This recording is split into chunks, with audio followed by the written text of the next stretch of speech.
Good afternoon, ladies and gentlemen. Welcome to our ESG Academy webinar series, Path to Decarbonisation with Climate Transparency. This is 𝗙rie Wong from HKEX, and I will be your MC today. Climate change is widespread, rapid, and intensifying, and the Earth is warmer than it has ever been. As the scale of the issue is so enormous, and the reality is that we are out of time. We have to take prompt actions to tackle climate change, and it is everyone's collective responsibility. While COP26 is now happening in Glasgow, where global leaders are brought together to tackle climate change, we would like to take this opportunity to explore possible ways to facilitate the low-carbon transition in our markets. To kick off today's program, we have Ms. 𝗙nie Chen, Head of Listing of HKEX, to deliver the welcome remarks. 𝗙nie, please. Good afternoon, ladies and gentlemen. Welcome to the second HKEX ESG Academy webinar. I'm very pleased to welcome our honorable guests, the Secretary for the Environment, Mr. Wong, Teresa, Calvin, and Walter, to today's event.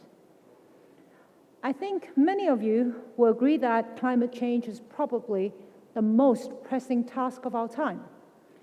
It is recognized that climate change is an extreme risk, if not an existential risk, to ecosystems, societies, and economies.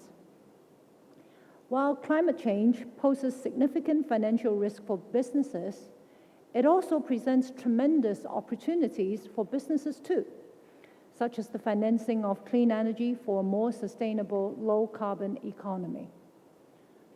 Right now, as we speak, policymakers and business leaders around the world are gathering at the COP26 to discuss the climate agenda. More jurisdictions and businesses have committed to carbon neutral or net zero targets, and global leaders are pushing ahead with commitments such as ending deforestation and promoting green and sustainable finance.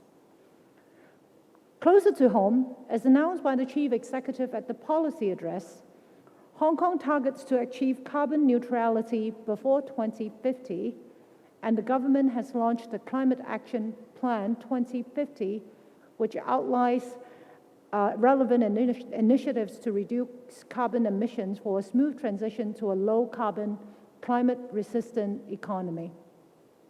And today, we're very honored to have the Secretary for the Environment to share with us more on the Climate Action Plan and related initiatives. Now, let me turn to the role that HKEX can play in all this. Sitting at the heart of Asia's global capital markets, HKEX is uniquely positioned to be a driving force in the sustainability agenda. As an international exchange operator, market regulator, and a public company, we see ourselves as a change agent and seek to lead by example, promoting sustainability across our business, operations, and markets. As part of our sustainability commitment, HKEX has recently joined the Glasgow Financial Alliance for Net Zero, which is committed to accelerating the transition to a net zero global economy and supporting global efforts to meet the goals of the Paris Agreement. With that in mind, in today's ESG Academy webinar, we are seeking to deepen the understanding and knowledge on climate-related disclosures and transparencies among our listed issuer community and the wider business community, and to facilitate the integration of climate-related considerations into the decision-making processes. As a frontline regulator of more than 2,500 listed companies, Hong Kong EX plays a vital role in promoting a culture of good corporate governance and ESG management. Through listing regulation, rules, and education, we seek to provide our markets with a framework and clear guidance for ESG disclosure, application, and implementation. HKEX first introduced the ESG disclosure requirements in 2013, and since then, we have continued to upgrade the disclosure obligations of listed issuers. Starting from 2016, all listed issuers are required to publish ESG report on an annual basis. Now, over the years, sustainability reporting standards and frameworks have continued to evolve. With the increasing interest in climate change-related issue, we've observed a growing demand for consistent, comparable, and decision-useful information for assessing how ESG risk and climate change are affecting companies and financial assets. However, the existence of various sustainability reporting standards and the voluntary and high-level nature of some of these frameworks can be conducive to greenwashing and may result in inconsistent and misleading sustainability and climate change disclosure. So, to address this issue, in 2015, the Financial Stability Board established a task force on climate-related financial disclosure, the TCFD, which developed a framework to help companies and financial institutions consistently measure and communicate their climate-related exposures and the impact on climate change. Since then, the TCFD framework has been widely adopted and recognized by governments, regulators, issuers, and investors around the world. Responding to these developments, last year we revised our ESG guide to incorporate key elements of TCFD recommendations. We require issuers to consider significant climate-related issues that impact them and make appropriate disclosures, and to monitor the impact of their businesses on the environment by setting targets for certain environmental key performance indicators. Now, as a member of the Green and Sustainable Finance Cross-Agency Steering Group, we are committed to achieving TCFD-aligned climate-related disclosures across relevant sectors by 2025. A great deal of progress is being made towards global convergence of metrics and standards, and we expect the development will accelerate. Just a week ago, the IFRS Foundation announced a new global sustainability standard setting board alongside its existing International Accounting Standards Board. This will institutionalize the TCFD recommendations at the corporate level, together with other leading sustainability standards, to create a comprehensive, harmonized sustainability reporting framework. So we're glad to have Teresa as a representative of the IFRS Foundation, who will share with us more in the IFRS initiatives to develop the international sustainability disclosure standards. Now, turning on to market engagement, and this is very important to bring everyone along on the journey. Over the years, we have provided ongoing guidance and training to our listed issuers to promote ESG stewardship. For example, we publish guidance targeting directors and members of the board, given their role and duties in leading the ESG strategy within the company. For report preparers, we have a step-by-step guide which sets out a structured way for them to plan and prepare their ESG reporting. Recognizing that climate disclosure is a relatively new concept to many of our issuers, last week we published a new guide to help companies assess their response to risk arising from climate change and to provide practical tips and step-by-step guidance to assist issuers in preparing TCFD-aligned climate change reporting. We also seek to make ESG knowledge and best practices more accessible across different initiatives, just like today's webinar.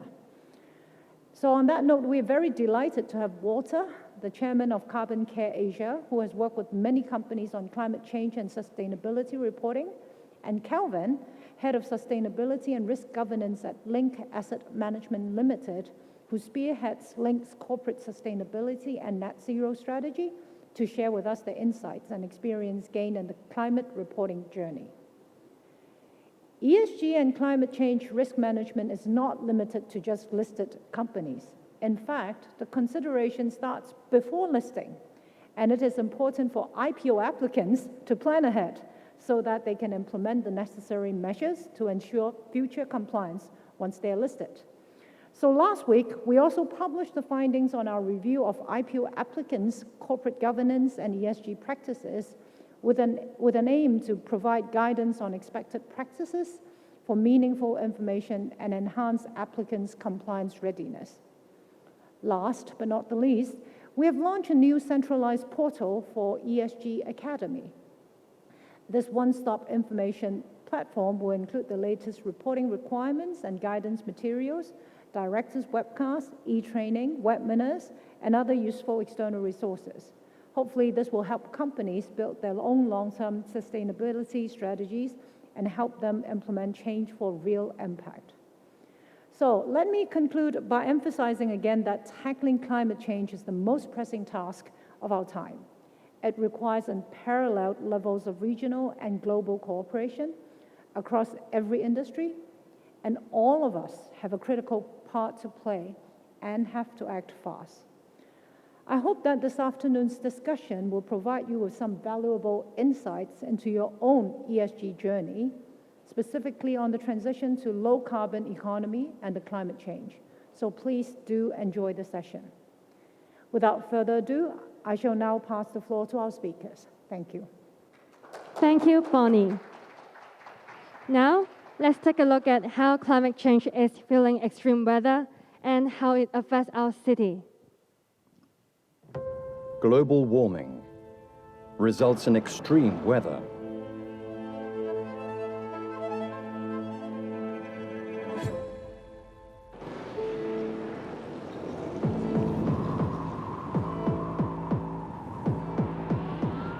These are not movie scenarios. High carbon emissions caused by human activity lead to global warming and unprecedented extreme weather. Slow down global warming and achieve carbon neutrality. These are only some of the most visible consequences of climate change. Right now, right here, we should take action. Now, it gives us great pleasure to welcome Mr. Wong Kam-sing, GBS, JP, Secretary for the Environment, Hong Kong Special Administrative Region, to the stage for his keynote speech on towards carbon neutrality. Mr. Wong, please. Bonnie, speakers, thank you for inviting me to attend this Academy's event. As mentioned by Bonnie, climate change is a pressing challenge about our current and future sustainability. We have to work together. Today, I'm going to share with you what the Hong Kong government's strategy and plan on climate actions. Decarbonisation is important, but our climate actions include decarbonisation, adaptation, and resilience. The story may start in 2015, when I represented the Hong Kong government to attend the China delegations to Paris to attend the COP21. That was the event of the United Nations Climate Change Conference, leading to the famous Paris Agreement. Time flies. Now, we are having the COP26 in Scotland.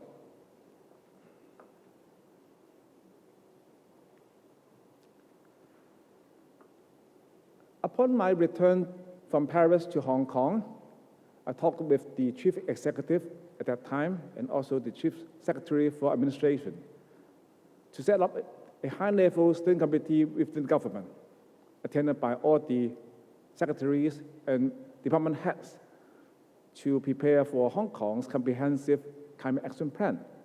As shown on this slide, that lead to the comprehensive Hong Kong's Climate Action Plan 2030 Plus, launched in January 2017, that covers a new target towards 2030 on decarbonisation and also new measures on adaptation and resilience.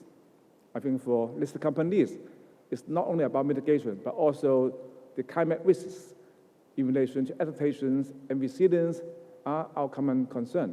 So please refer to our documents about the latest strategies on these three aspects. As mentioned earlier, that we have the Paris Agreement that require different economies and participants to review the climate actions, say, every 5 years. So, about a month ago, the Hong Kong government, under the stewardship of the Chief Executive, we launched Hong Kong's updated Climate Action Plan 2050. That new document was launched on October 8th. The day was special. That was the time Hong Kong was under the Typhoon Lion Rock. That may be a signal to us that we have to work harder and faster. The new Climate Action Plan echoes Chief Executive's earlier pledge, is that Hong Kong strives to achieve carbon neutrality before 2050. As most of you should be aware that last year, President Xi, in an United Nations event, openly said that China should try to achieve the carbon peak before 2030, and achieve neutrality before 2060. Between peak and the neutrality within 30 years is in fact a world record for such a large economy. For Hong Kong, we are having a more developed system so that we should work harder. The updated Climate Action Plan shows graphically Hong Kong's pathway. Here we can see that Hong Kong did reach our peak in 2014. That means about 7 years ago. During that time, Hong Kong's average carbon footprint was 6.2 tons per year. And according to Hong Kong's latest preliminary data, that is 2020's data, our per capita carbon footprint has been reduced to about 4.5 tons per year. That means from the peak to 2020, a decrease of about 30%. It's not easy. And according to the new plan and also this year's policy address, we add a new midterm target that is to reduce Hong Kong's absolute total carbon emissions by half, 50%, using 2005 as the base year, so that we can monitor our progress and improve the transparency. And before 2050, get to carbon neutral.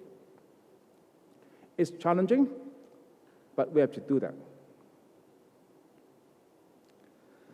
When we talk about decarbonisation, we have to understand what are the local carbon footprints. So this graph shows that there are 3 major local emissions: electricity generation, transport, and waste. And we have to look at about 90% of the electricity are consumed in buildings. So these 3+1 are the focus for our deep decarbonisation journey. And this year, the Environment Bureau works with the other bureaus and departments, published in total 4 blueprints on waste, on EV popularization, on clean air, and lastly, the climate action plans. They are all interrelated. In the past, waste may be about landfill, and the EV and air quality is about health. But this time, they share a common DNA, a common pledge, is that they are all supportive to the carbon neutrality pathway. There's a new mindset, a new approach with the best synergy to meet our pledge and target. So I welcome you to refer to these 3+1 4 blueprints when we are talking about deep decarbonisation in Hong Kong.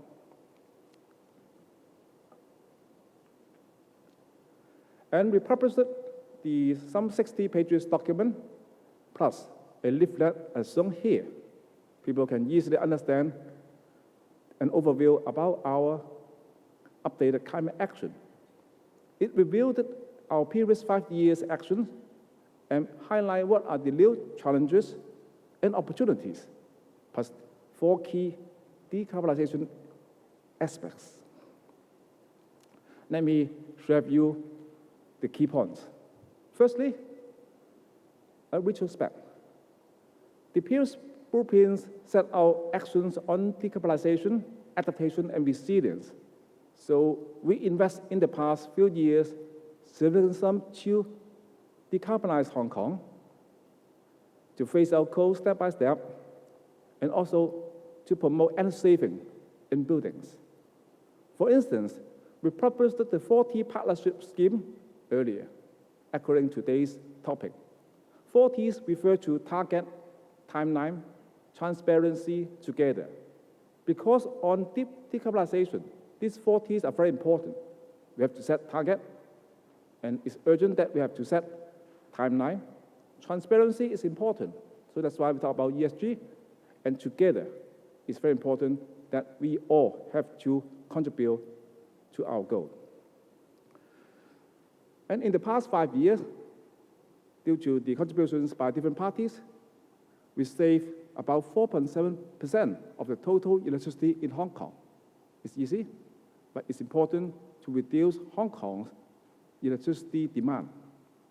And on EV, Hong Kong is doing pretty good. Last year, 1 out of every 8 new private cars was EV. This first half year increased to 1 out of 5. I can tell you that this is the highest ratio in the entire Asia, and the 3 top best performers in the world.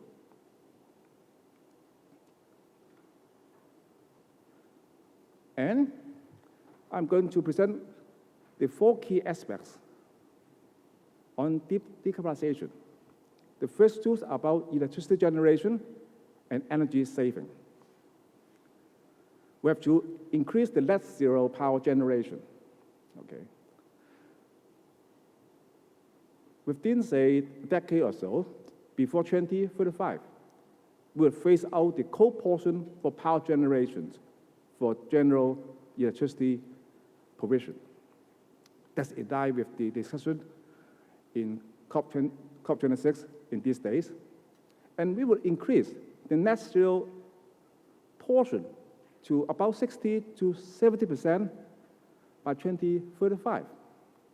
And within that, renewable energy is important, despite the local constraint.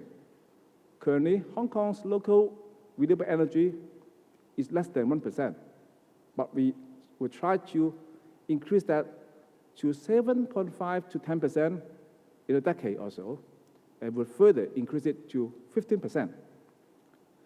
And on top of that, regional collaboration is very important. So we'll work with the Greater Bay Area authorities to further increase this net zero electricity generation opportunities.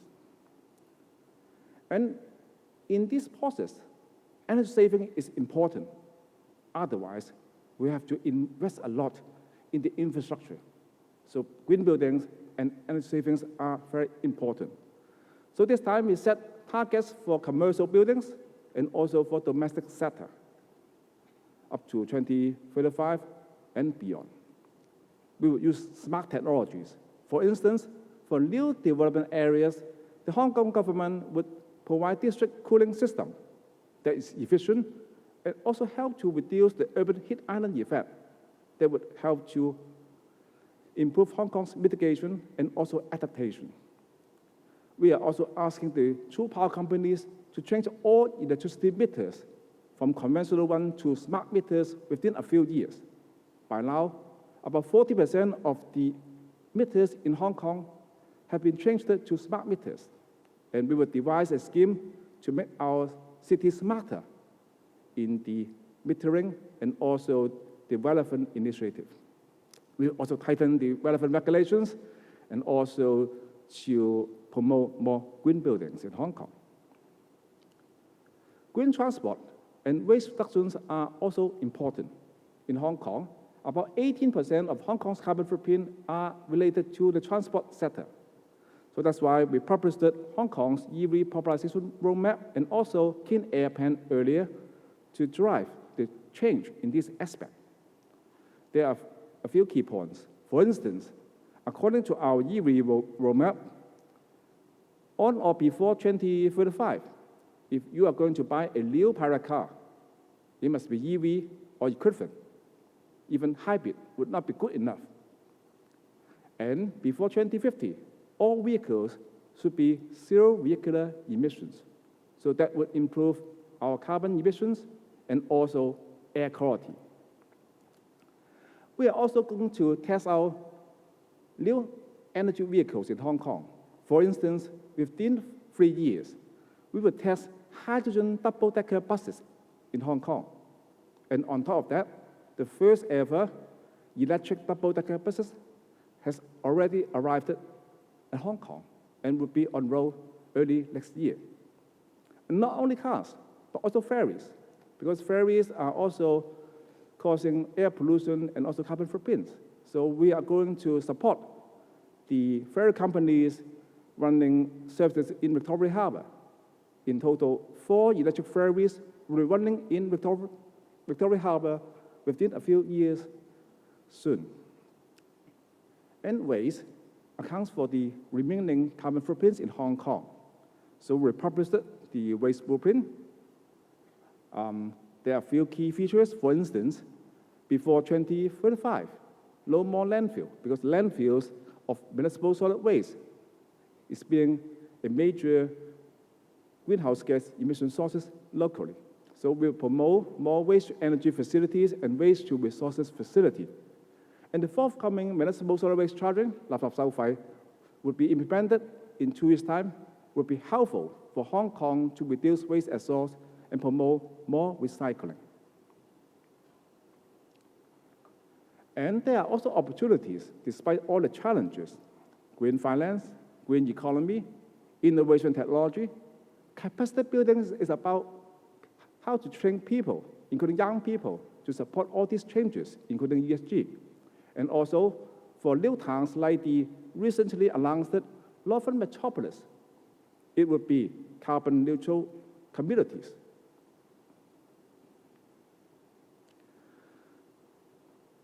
There are plans, strategies, and we need to update our organization so that we can implement the plan smoothly. So this year, we already set up a high-level steering committee on climate change and carbon neutrality, headed by the chief executive and attended by the topmost levels colleagues in the government. And as announced in the policy address, we set up a new dedicated office on climate actions and carbon neutrality. We also have a record-breaking move, is to set up a climate budget is equivalent to 240 billion on the mitigation, adaptations, etc., in the forthcoming 15 and 20 years. And we would like to work with the trade and stakeholders. So we will set up a new dedicated advisory committee on this subject, plus public engagement. That's important. So the Green and Sustainable Finance Cross-Agency Steering Group is one of the very important partners with the government on all these. I think the speakers here and many of the audience should be familiar with this cross-agency steering group. That is very important, and I look forward to the interim report. Probably the next one will be within this year on carbon trading and others. The group aims to coordinate the management of climate and environmental risks to the financial sector, accelerate the growth of green and sustainable finance in Hong Kong, and support the government's climate strategies. Thank you, but we have to work closer and even harder. In closing, partnership is very important. As mentioned earlier, we have the 40 partnership scheme that was implemented in 2016. We work with the big companies. Many of them are listed companies in Hong Kong. We ask them to accelerate the energy saving in their premises. The government set an example. In the past 5 years, we set a target is to reduce the all government buildings' total electricity consumption by at least 5%. We ask them to set a similar target timeline and have transparency so that together we can save energy. The result is pretty encouraging. In the past 5 years, according to the commitment, in total, equivalent to about 5 years, 5% energy saving. The Hong Kong government surpassed our target. We saved 7.8% within 5 years. And earlier last month, we upgrade the partnership scheme to the title called Carbon Neutrality Partnership. There are more companies supported our partnership scheme, about 60 companies and corporations. We asked them to map out their own carbon neutral plan. The good news is that about 70% of them have already made or planning to set up their pledge on carbon neutrality. We asked them to support more renewable energy, save energy, support new energy vehicles and EV, and reduce waste, and also support green finance. With this partnership, I'm hopeful that we'll be able to have a smoother pathway towards carbon neutrality. And I would welcome more listed companies to join the carbon neutrality partnership. Finally, it's not only about to decarbonize, that's important, but the latest blueprint has a vision that is to have the zero carbon emissions, at the same time to make our city more livable and healthier, and support the social, economic, and environmental development so that we can have the sustainable development under the banner of carbon neutrality. Let's work together to support the target with the timeline and transparency. We can make Hong Kong cleaner, better, and more sustainable. Thank you. Thank you very much, Mr. Wong, for your sharing on Hong Kong's climate actions towards carbon neutrality. Now, I would like to invite Ms. 𝗙ecie𝗹𝗹liche, BBS, JP, Corporate Partner and China Chairman of Freshfield Bruckhaus Deringer, Vice Chair of International Financial Reporting Standards, IFRS Foundation, to the stage. Teresa currently serves as the Vice Chair of the IFRS Foundation Trustees. She's also a member of the Trustee Steering Committee, which was formed to oversee the work to establish an International Sustainability Standard Board, ISSB, and was involved in the publication of the IFRS Foundation's consultation paper on sustainability reporting. In a minute, she will talk about the latest development of ISSB in converging the International Sustainability Disclosure Standard. Teresa, over to you, please. Thank you. Good afternoon, ladies and gentlemen, my fellow panelists. Thank you, the Hong Kong Stock Exchange, Bonnie and Catherine in particular, for inviting me to speak today. I know a lot of you may be wondering why this seminar, which is about decarbonisation and climate transparency, has got to do with the IFRS Foundation. So I'm going to demystify the IFRS Foundation and say a few words about what it is and what it does. The IFRS Foundation is a not-for-profit public interest organization created 20 years ago. It was to develop globally accepted reporting standards, known more commonly as the IFRS standards, to meet investors and other capital markets participants' needs for transparency, comparability, and efficiency to make economic decisions. We have a three-tier governance structure with an independent standard-setting board known as the International Accounting Standards Board, or the IASB, doing the technical standard-setting work. That really is the engine of the foundation. And that is governed and overseen by the foundation's 22 trustees from around the world. The trustees are responsible for strategy, governance, and oversight of the standard-setting board. I'm one of them, and one of two vice chair.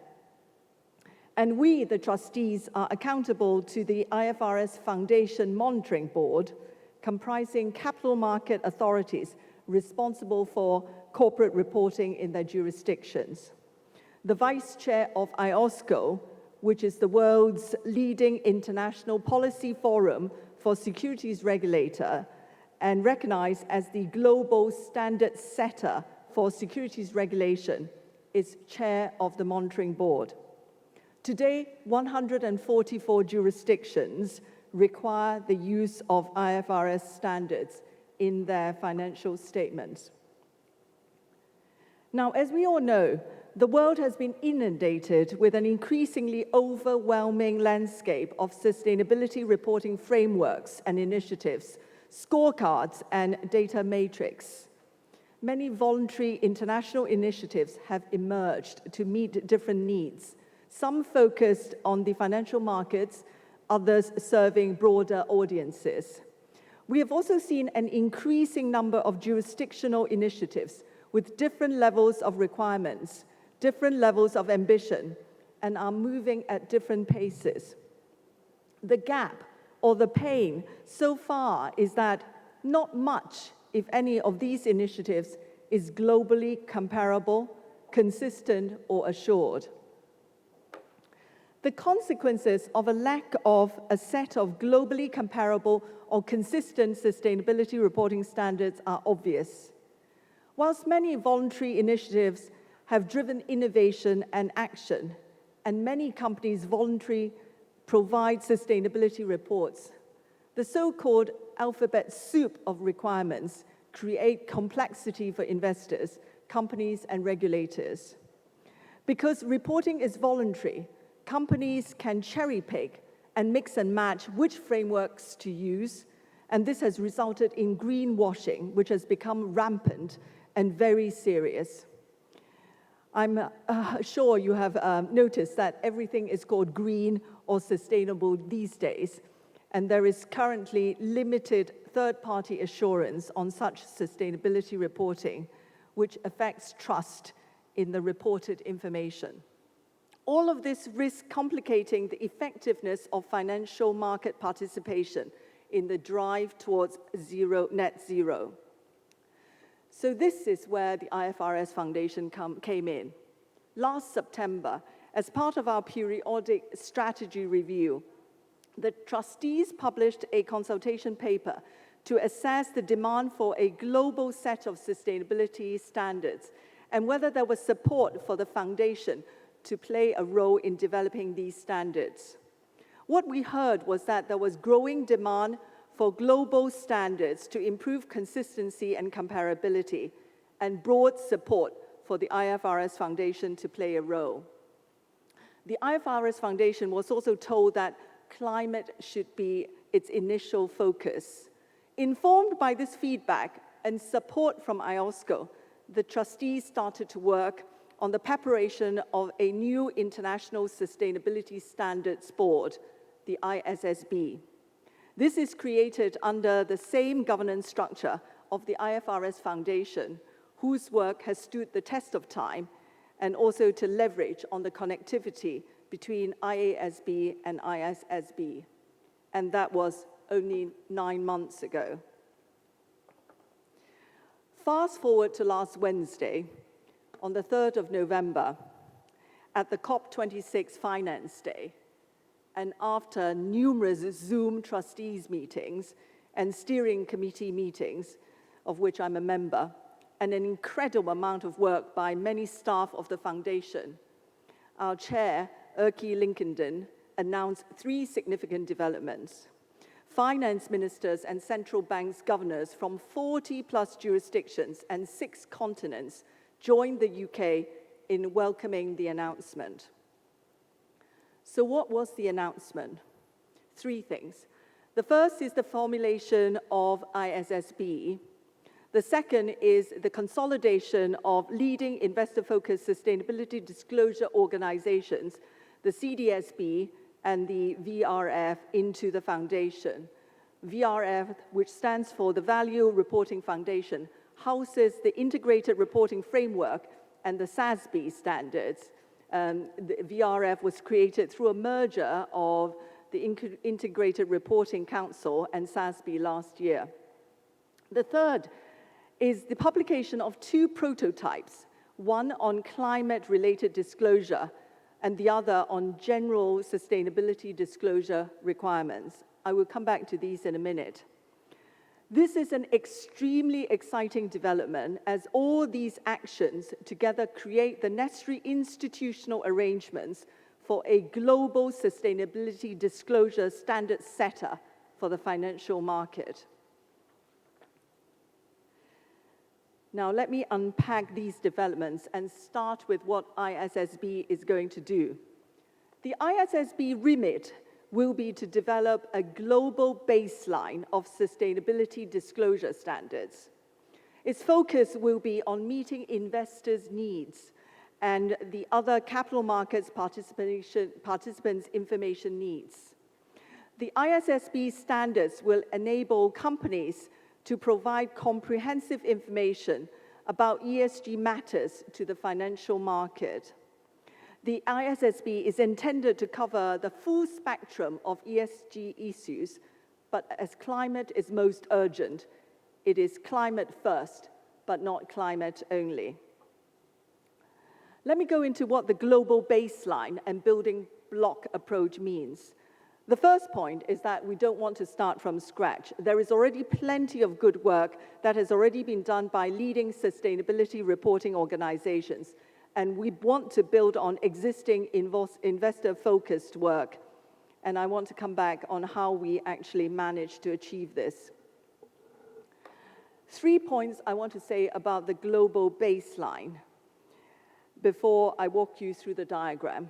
The first is that the global baseline does not mean that it is basic. It is expected to be meaningful, sophisticated, credible, and is technically interoperable.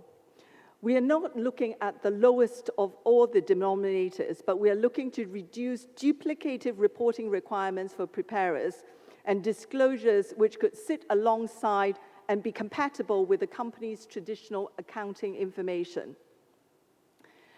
The second is that the ISSB global sustainability standards must be interoperable with regional and jurisdictions approaches and will be developed to facilitate compatibility with requirements that are jurisdiction-specific or aimed at a wider group of stakeholders.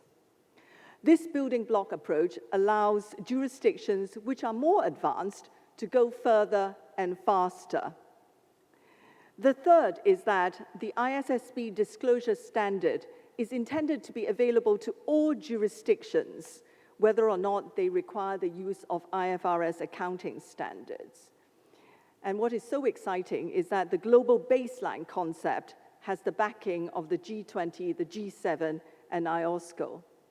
Now, I want to turn back to the diagram. In the bottom left, the dark gray bit, you will have the core financial statements, the IFRS standards in most cases.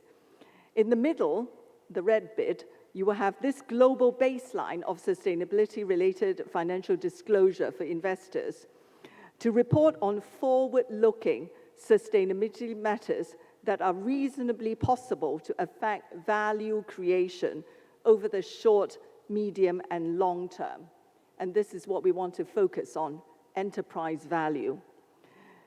An example is that you might want to disclose the impact of climate-related risks and opportunities, and for each identified risk and opportunity, the impact on its financial performance.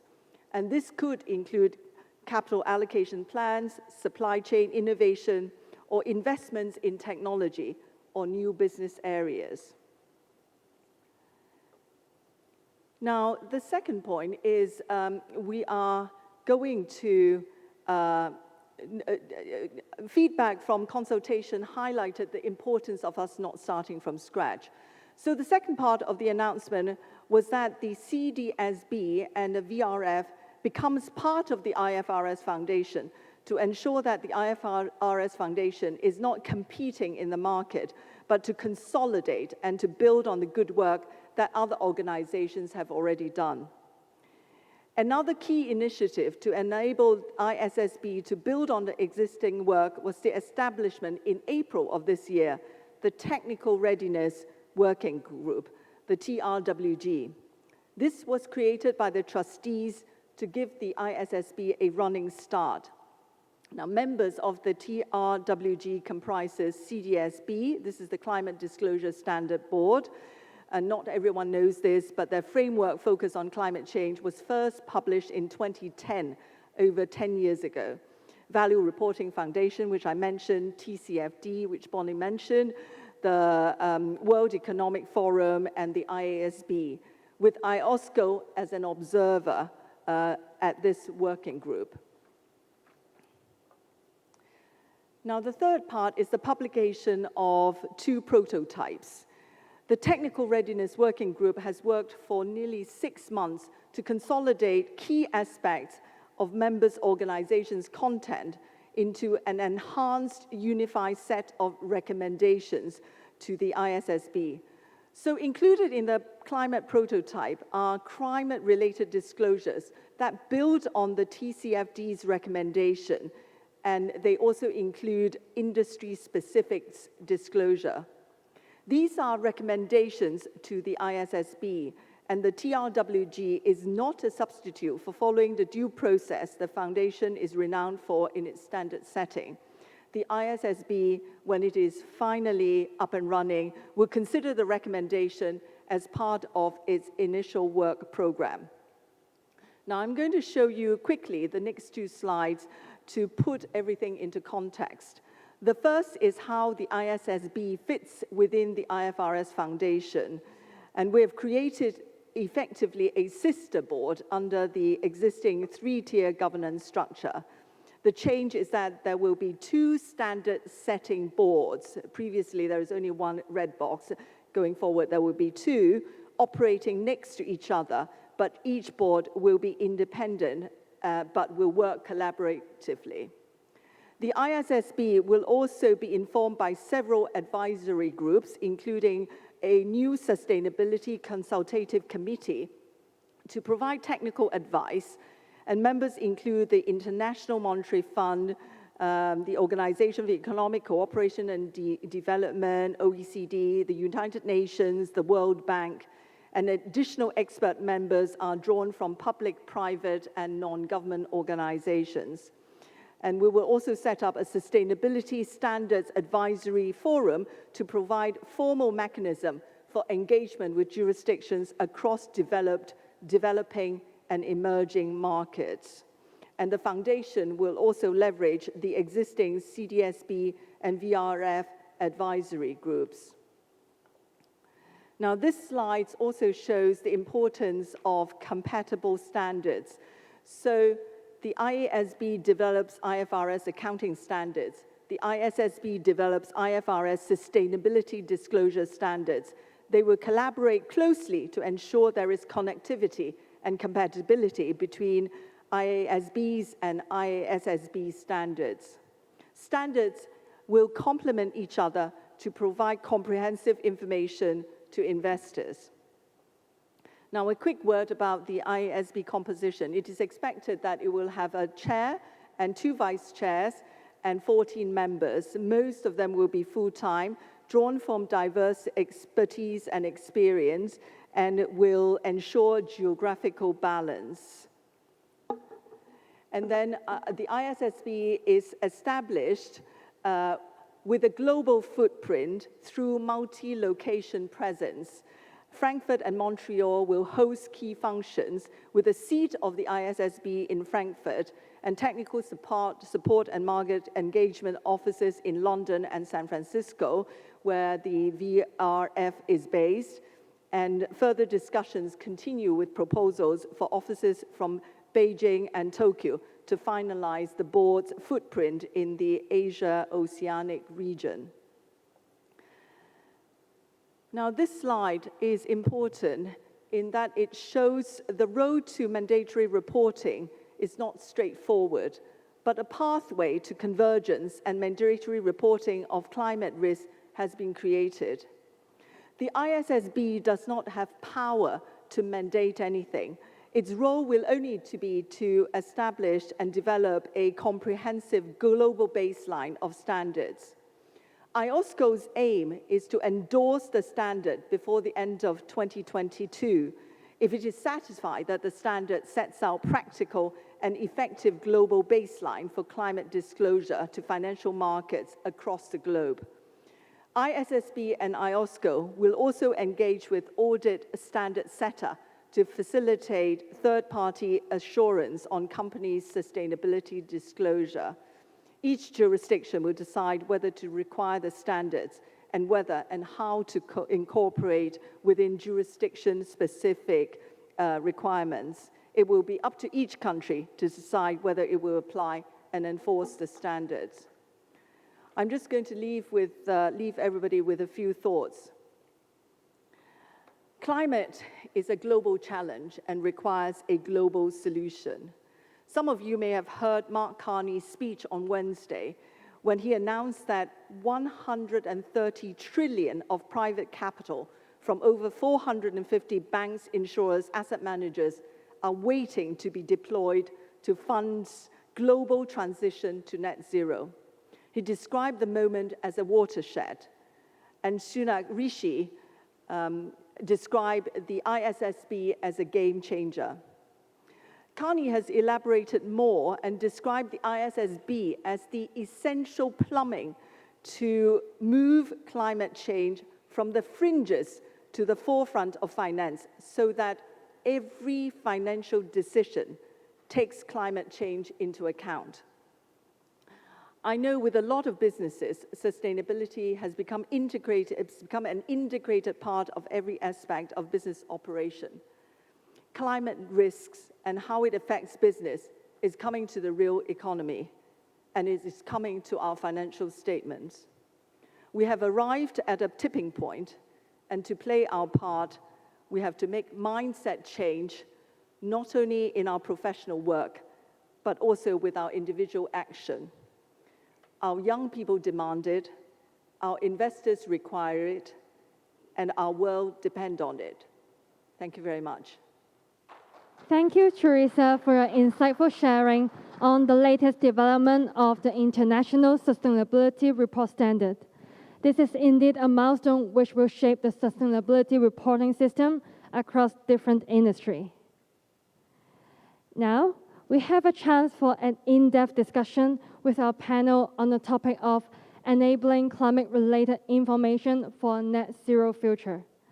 First, I would like to introduce our moderator of this panel, Ms. Katherine Ng, Head of Policy and Secretary Services of Listing Division of HKEX. Sitting on the panel discussion is Dr. 𝗙𝗹𝗲𝗍 and Mr. Walter Cheung, who will join 𝗙cie to explore practical ways of enhancing climate disclosure and achieving carbon net zero. 𝗙𝗹𝗲 is the Head of Sustainability and Risk Governance of Link Asset Management Limited. He has spearheaded the development of Link's sustainability and net zero strategy. Walter is the board chair of Carbon Care Asia, 𝗙cie, and the senior partner and CEO Asia Pacific of Storm Harbor Securities. He has more than 30 years of experiences in investor banking. 𝗙cie has been involved in launching Asia Green Bond Fund, Asia Sustainability Bond Index, and Asia Pacific Green REIT Index. Throughout the discussion, please feel free to share with us your thoughts or questions you may have by using the Q&A tab at the right-hand side on your screen. So without further ado, let's start today's panel discussion. Katherine, over to you, please. Thank you. Good afternoon, ladies and gentlemen. Thank you for joining us this afternoon. I think we've heard a lot from 𝗙cie on the development of the future of green disclosure standard, where we're heading with TCFD, IOSCO, and ISSB. Now I think in this panel discussion, let's put it into context and make it a bit more practical. I think that's where perhaps some of the challenges are. So, you know, in Hong Kong, we have a Green and Sustainable Finance Cross-Agency Steering Group, which is basically a group of regulators headed by SFC, HKMA, Hong Kong Stock Exchange is a member, and Insurance Authority, lots of other regulators are also there. And I think we are committed in Hong Kong to the establishment of ISSB as an international sustainability disclosure standard. Now, in terms of, I'd like to start maybe this panel with a question to 𝗙cie. And I would like to know, we talk about the standard, we're very clear about the direction that we're heading, but I just wonder, what are the main challenges and hurdles you anticipate we'll see in Hong Kong, particularly amongst our listed companies community? Thank you, Catherine. First of all, may I say a word of thanks for the support by the Green and Sustainable Finance Cross-Agency Steering Group. I mean, it's a long name. For the work of the IFRS Foundation, and in particular on the establishment of the ISSB. And I know that a lot of people has actually worked behind the scenes. And may I also, first of all, congratulate you on the publication of the Guide on Climate Disclosure, and only 2 days after the big announcement was made last Wednesday. So I have to say, I mean, if anybody had not read it, it is very, very helpful. I think, in fact, the only thing, it has objectives, workflow, roles and responsibilities, gives you food for thought and analyze into, kind of practical disclosure samples, commentaries, and I mean, further references, further readings, and I mean, flicking through it and trying to pick it up, I was wondering whether you should develop an app or a game into it. I'm sure it would be so much more receptive. I mean, it's actually quite an enjoyable thing to read. So now, and I think maybe let me start with the timing for the adoption and implementation. I think it's a two-step process, as I alluded to in the presentation. IOSCO needs to adopt the new ISSB climate disclosure standards, and then it will be back to different jurisdictions to incorporate it in its existing framework. So hopefully it will, I think it will be adopted before the end of next year, and then soon after that, I think it will be incorporated as part of listing rules. I think in terms of challenges, I think a comment I would like to make is that Hong Kong is actually quite ahead in this, right? Because we have already provided suggested disclosure based on the TCFD framework. And the TCFD framework is the base on which the prototype is being developed and is being enhanced. And if you look at this document, this is also follows the TCFD framework. So we are actually really ahead. And if people look into this and start to do the work, then by the time the ISSB climate disclosure standard comes out, you will already be very familiar with the way in which the structure is intended to work. So I think as a territory, I think we should be congratulating ourselves that we have the foresight to think about this area and to start the awareness, start the knowledge journey to embrace the change. Now, in terms of specific challenges, as you know, the current regime is only a couple of pages. And in fact, the climate disclosure is entirely on a voluntary basis. And I think the first challenge, and the biggest challenge, is to get buy-in, in my view, but not just from the board, but from the decision makers within the board. And I think it is buy-in to look at this area substantively and not superficially. So I think increasingly all business needs to understand that unless you make explicit disclosure of your risks and opportunities to climate change, you're not going to get funding. Greenwashing is something that global regulators, policymakers, and governments are already very focused on, because it fails us in that pension monies, investors' hard-earned savings are going to the wrong investments if it's not going to be tackled. And there are investments which blatantly mislead investors as to what they are doing in order to transition the economy to a net zero economy. So clearly, there is a lot of assurance work, a lot of new kind of work that needs to be embraced. But I think, as always, it's got to be toned from the top. And I think we need people to embrace this and at the top level, but a lot of support from the working level and management, so that everybody can work collaboratively to achieve the targets, not by each individual companies, but also, together for Hong Kong. Thank you, thank you. Then I would suggest my next question goes to Kelvin, who's been down the TCFD disclosure journey. He spearheads Link REIT's efforts on ESG disclosure as well as climate change. Maybe he could share with us some of the challenges that his company has overcome or how they've resolved it, and what were they? Catherine, thanks. I'd first start by saying that our TCF journey started about 2 years ago, trying to figure out what's going on. And I think 2 years have passed, and even after all that time, a lot of the learnings that we have experienced so far, I think a few organizations and companies nowadays will actually experience the same thing. So what I'd like to do is share a little bit on the internal challenges that we faced, as well as the external challenges. On the internal challenge side, it's really been about people asking, why should I care? How does it affect me? And really getting them to understand what's going on. How will TCFD affect our business operations? How will TCFD affect our investment decisions? And really getting people to take ownership of that. That's been one of the challenges internally. On the external challenges, for Link, one of the biggest challenges, or one of our features, is that we're 100% free float, so no majority ownership. And that's been a challenge on the TCFD front, because now we have investors from all around the world asking, what are you doing on TCFD? And sometimes they ask this question because their clients say, we want to invest in companies that are climate resilient.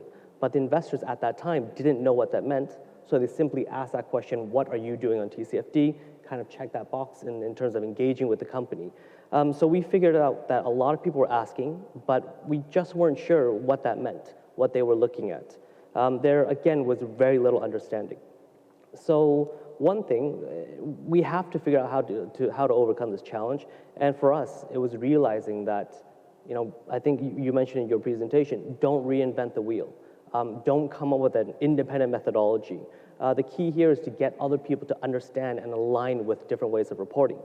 So one of the first things that we did was actually participate in a UN pilot, which involved real estate sector, so our peers.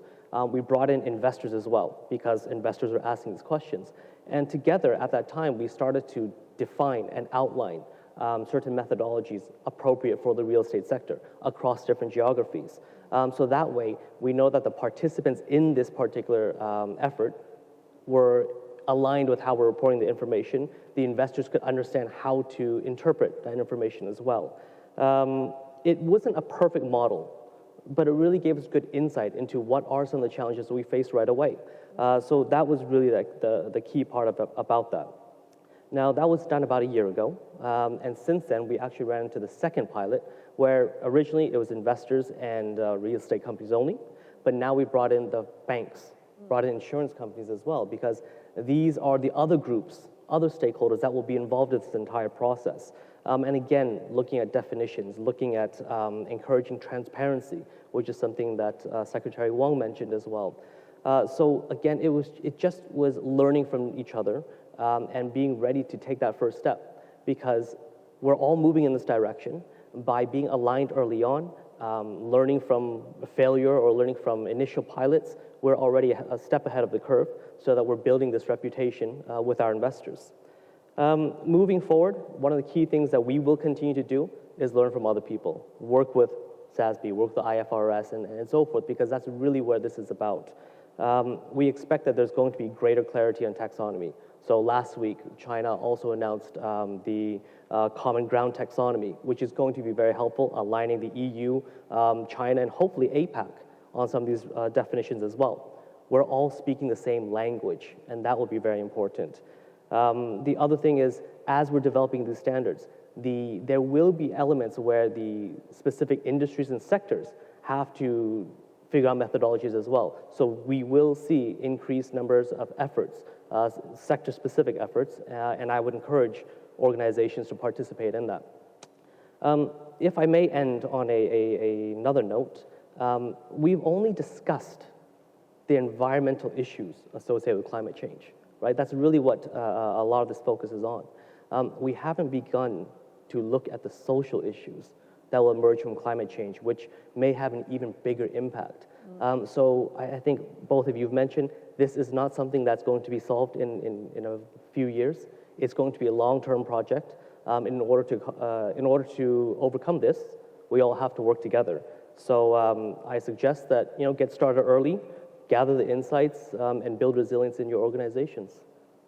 Thank you, Kelvin. I think I heard quite a lot of good points there, good pointers for our listed companies community. I mean, one of the things that I heard loud and clear is that you need to reach out, you need to ask your investors what are they looking for, and how are they looking for the information. And also, I think very important to keep up to date and look at what your peers are doing and look at the international development that might come out of our ISSB as well as other organizations. So thank you.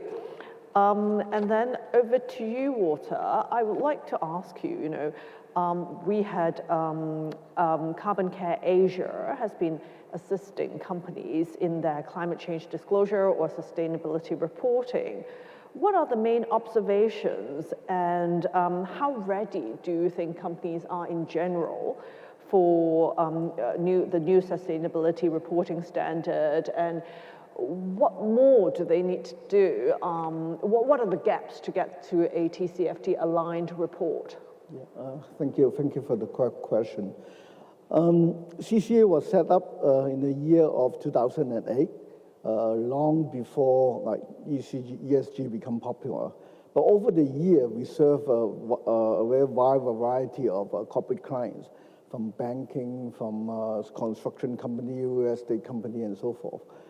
And that experience actually helped us, as you mentioned, CCA is a partner to the production of this TCFD report. And that vast experience actually helped a lot in terms of bringing the practical angle in how to write up that report. And one thing really repeatedly stand out is the client doesn't know how to handle scenario analysis, which is part of a key component of the requirement. And we use two cases as an example to help. One is a very green case, and the other one is so-called a brown or as it is cases. And in both scenarios, we incorporate both the physical risk and also the transition risk due to the change in the social economic environment. So we derive the path towards the ultimate goal is actually to achieve a quantifiable parameters and also set up some quantifiable goals, which is not easy. I mean, even though we have follow-up consultation with the clients, they still don't have that much confidence in the data setting. But I think things are improving. This is going to be a long journey. I think we are just at the initial step of it. But and thank you, 𝗙cie, for the complimentary comments on the report. That was a very hard-working piece by a lot of my colleagues. Two of them are actually here today. So yeah, we are very, very proud and be a partner of that exercise. But I think it's just a starting point. As I say, we just like HKEX, we face a wide diversified customer. And each customer in the specific industry actually have a very different needs. So I think it's a good start, but also work to be coming, yeah. Thank you, thank you. I think we've got about 24 minutes left. I think I'd like to switch gear to what Secretary Wong talked about at the start. Hong Kong government is working towards carbon neutrality. We have a zero carbon policy. And I think we need to talk about, he talked about partnership in this journey to zero carbon for Hong Kong.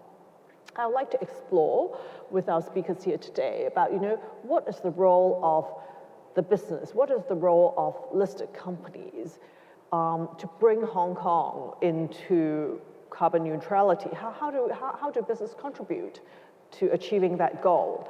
I know Link has recently published a net zero plan. Perhaps I can start with Kelvin. What were the key drivers? Why did you do that? And do you see how many years forward planning do you need to do, and how achievable is it for a big company like Link REIT? Thanks. So we announced net zero strategy back in about April this year. And we had three major drivers. I could summarize in 3 words. One is ownership. Second is accountability. And lastly is opportunity. So when I look at it from the ownership perspective, one of the key points that I reflect on is we've talked about 3 degrees, we've talked about 2 degrees, less than 2 degrees, significantly less than 2 degrees, and then 1.5 degrees. I've lost track of what this means now. And if I've lost track of this, I can't expect other people around me to understand what this means. So everybody understands zero. You know what zero means. And from that perspective, it's about simplifying this whole ESG environmental jargon so that everybody or more people can relate and understand what this is about. Zero is very clear.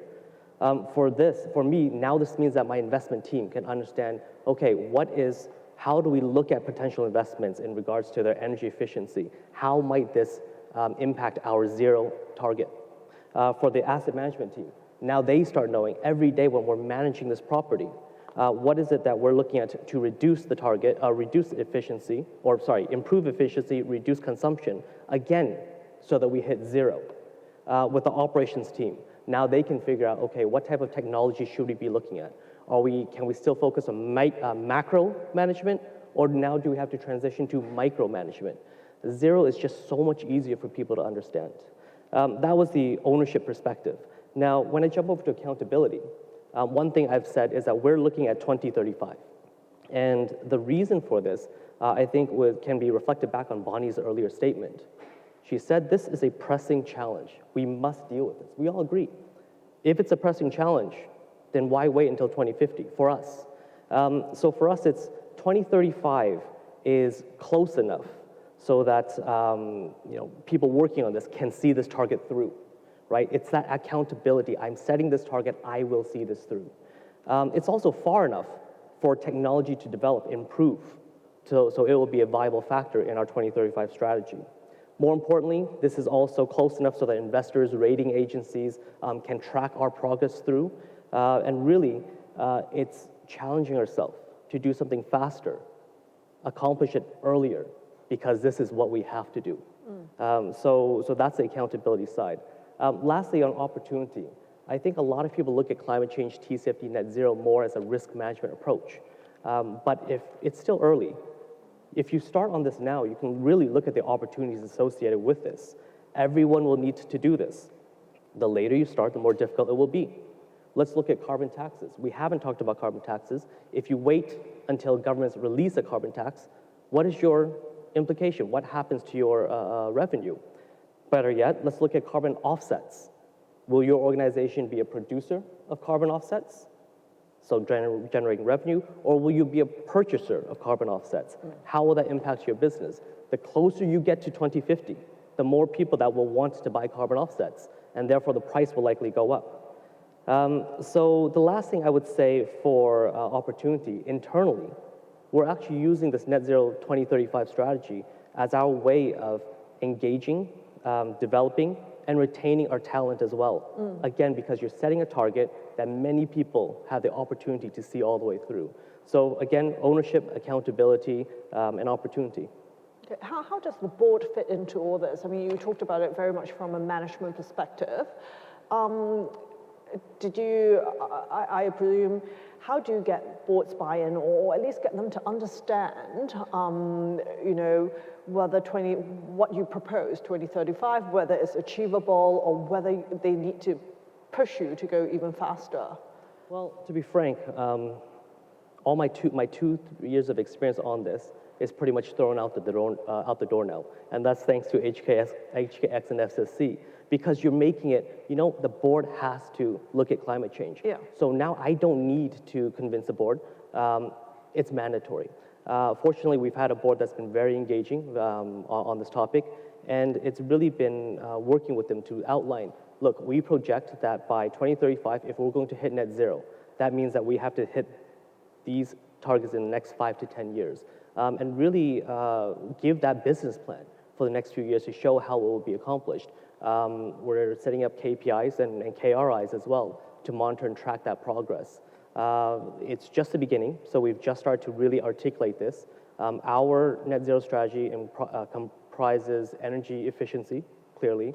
We're looking at installing renewable energy, similar to what the 2050 plan is.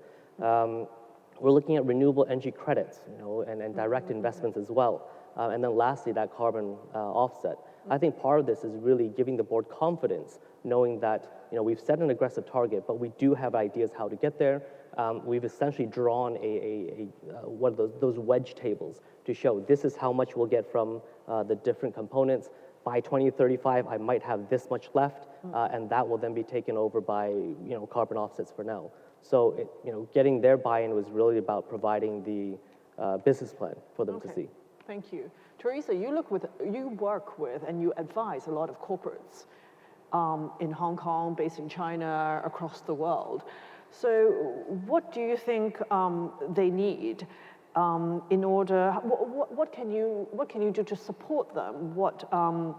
To do a better climate sustainability report and help them head towards net zero? Thank you, Catherine. I think it all depends on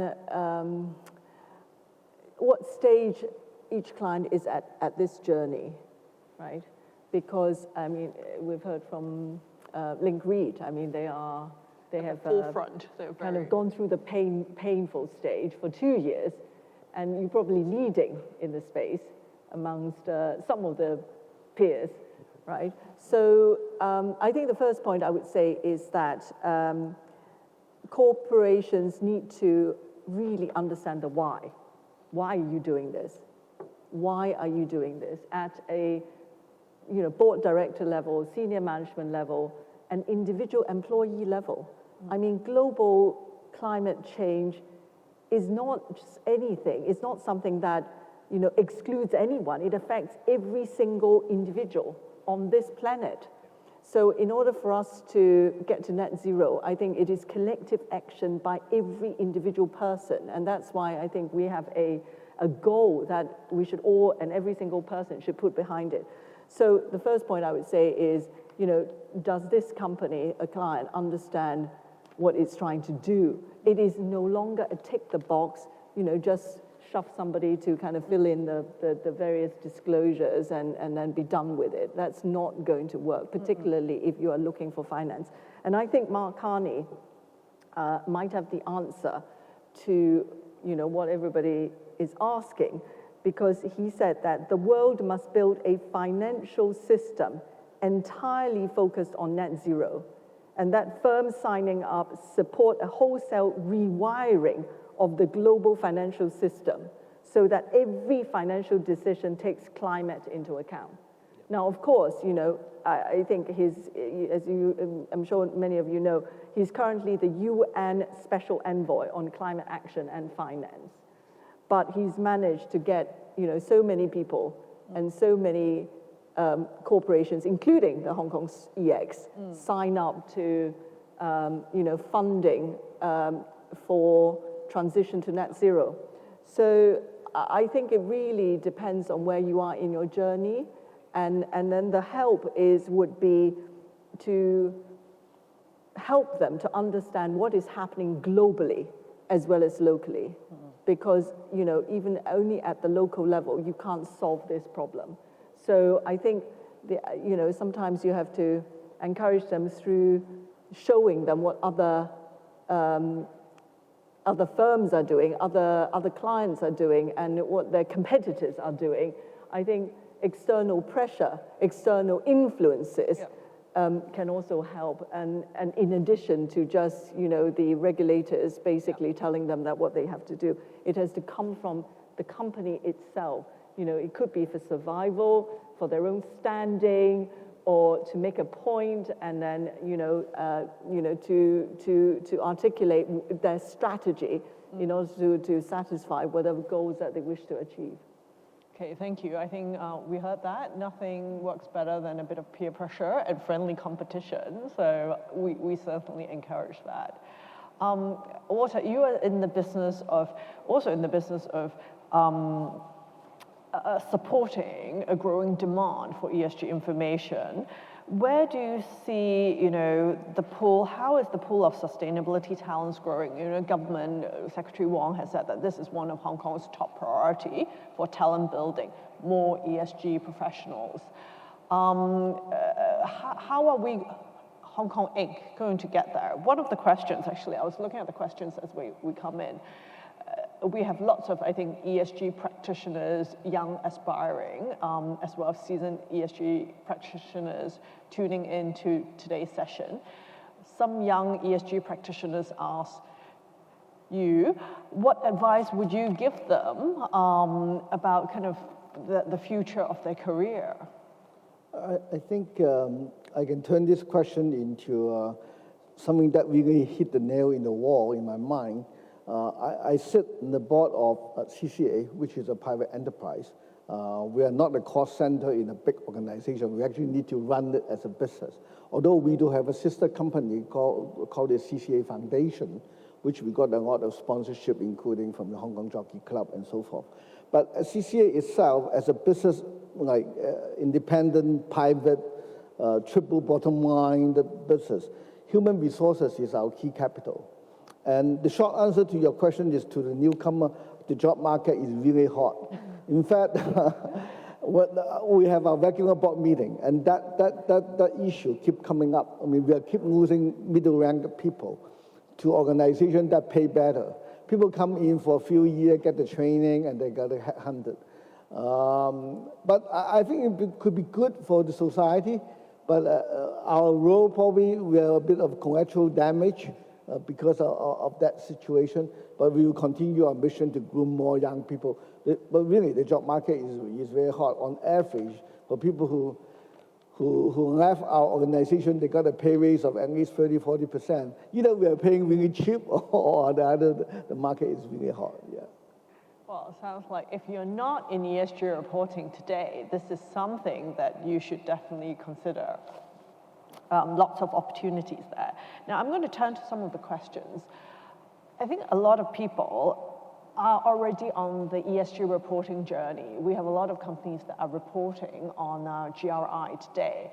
So there are a couple of questions from people who are asking 𝗙cie𝗹𝗹Walter, how are we bridging between GRI and ISSB, or GRI and TCFD? What is the gap? Has anyone done a gap analysis? How much further do they have to go? I guess they're probably worried at the back of their mind that, do I have to throw all the hard work that I've done in the last couple of years out of the window and start from scratch again? Who would like to take that first?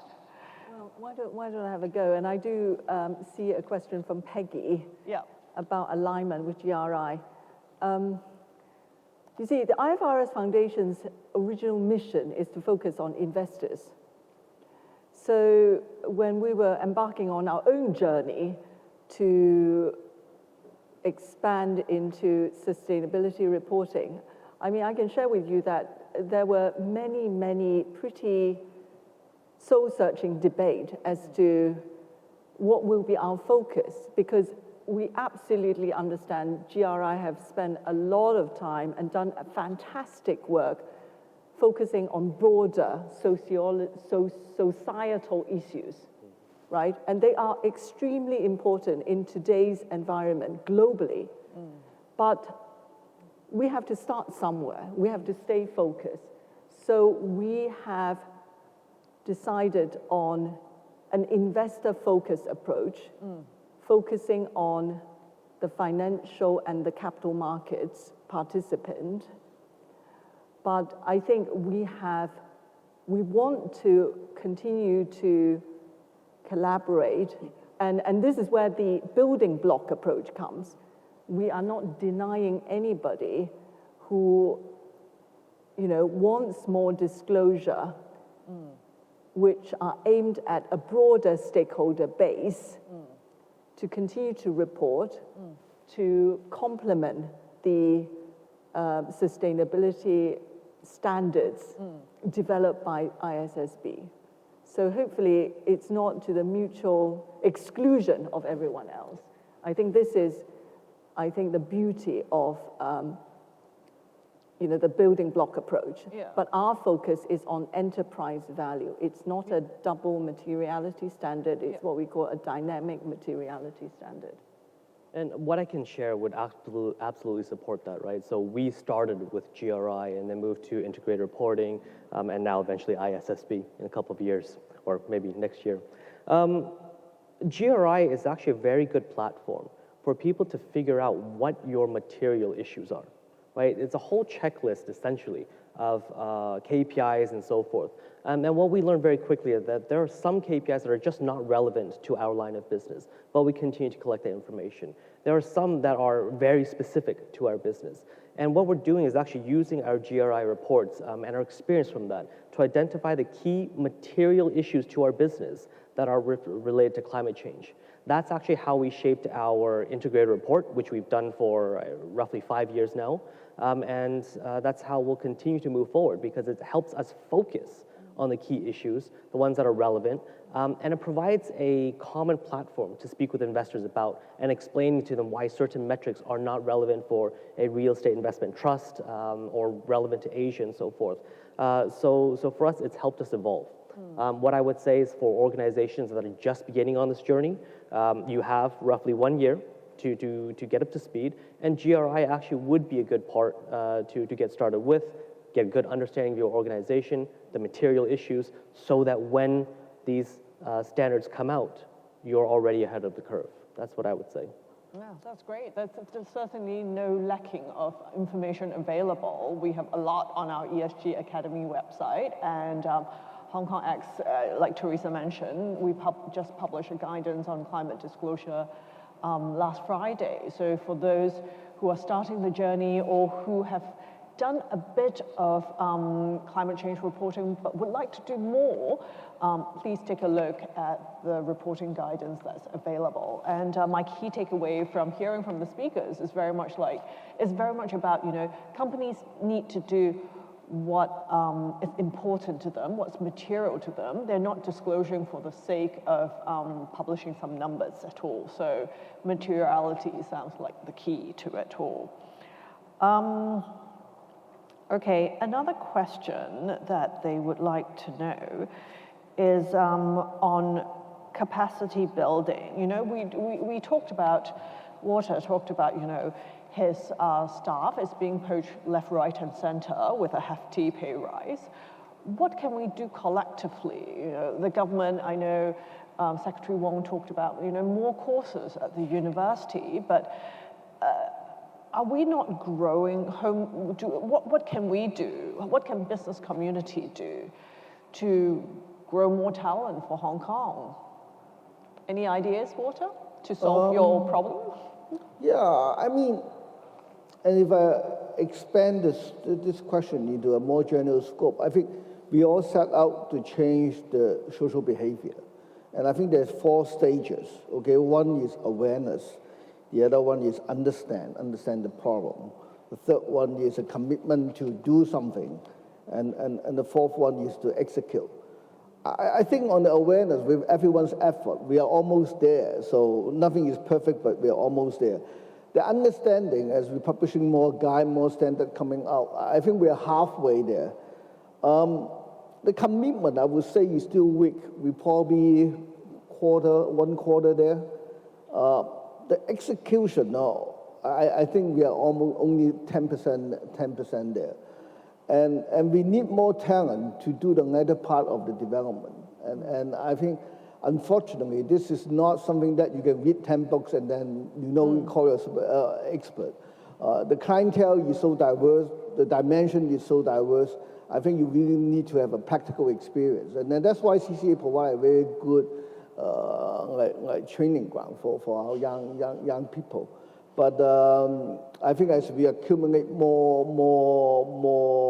opportunity, more exercise, things will get better. But at this point, the talent pool is really thin, I would say. Okay. Yeah. Well, but the optimist in me heard that, you know, we are going in the right direction. I think we are, you know, maybe 5, 10 years ago, we were still trying to build awareness. You know, directors are not, you know, ESG, what do they mean and what does my company want to do? We're way past that now. I'm glad to hear Water also agrees with that. You know, now is about commitment, now is about doing and executing and writing about TCFD disclosure, enough thinking, so let's get on with it.